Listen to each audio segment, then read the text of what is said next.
என்ன இருந்தாலும் அண்ணி பண்ணது துரோகம். அப்போ கட்டின மனைவிக்கு தெரியாம அண்ணா நடிகை வீட்டுக்கு போனது மட்டும் தியாகமா?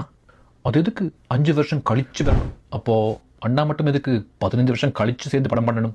அது ப்ரொஃபஷன். அதே மாதிரி இது எமோஷன். என்ன இருந்தாலும் எலெக்ஷன் முடியும் வரைக்குமாவது அண்ணி பொறுத்திருக்கலாம்.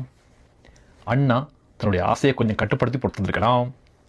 அப்படியே முடியாட்டிலும் அண்ணியிடம் நேர்மையாக சொல்லி டைவர்ஸ் வரை வாங்கும் வரைக்குமாவது பொறுத்திருக்கலாம். ஒருவேளை அண்ணி கண்டுபிடிச்சதுக்கு பிறகு அவங்களை எமோஷனலி அப்யூஸ் பண்ணாமல் பொறுத்திருக்கலாம். இப்போ கடைசியாக எல்லாம் வழியில் வந்ததுக்கு பிறகு இந்த கல்யாண வீட்டுக்கு ஜோடியாக மேட்சிங்காக உடுப்பெல்லாம் போட்டு ஒரே காரில் போய் இறங்கினாங்களே, அதை பண்ணாமல் பொறுத்திருக்கலாம். அவரை டிஃபெண்ட் பண்ணுறதுக்காக நீங்கள் சண்டை பிடிக்கிறீங்களே, உங்களுக்காவது பொறுத்திருக்கலாம். சரி, அது ஒன்றையுமே பண்ண இல்லை. கடைசி இந்த 2 மாதத்தில் வரப்போகுது எலெக்ஷன், அது வரைக்குமாவது கொஞ்சம். ஆனாலும் ப்ரோ, என்னதான் சொல்லுங்க, இதுக்கெல்லாம் ஒரு தனி கட்ஸ் பண்ண தெரியுமா? அதெல்லாம் ஒன்றும் தேவையில்லைப்பா.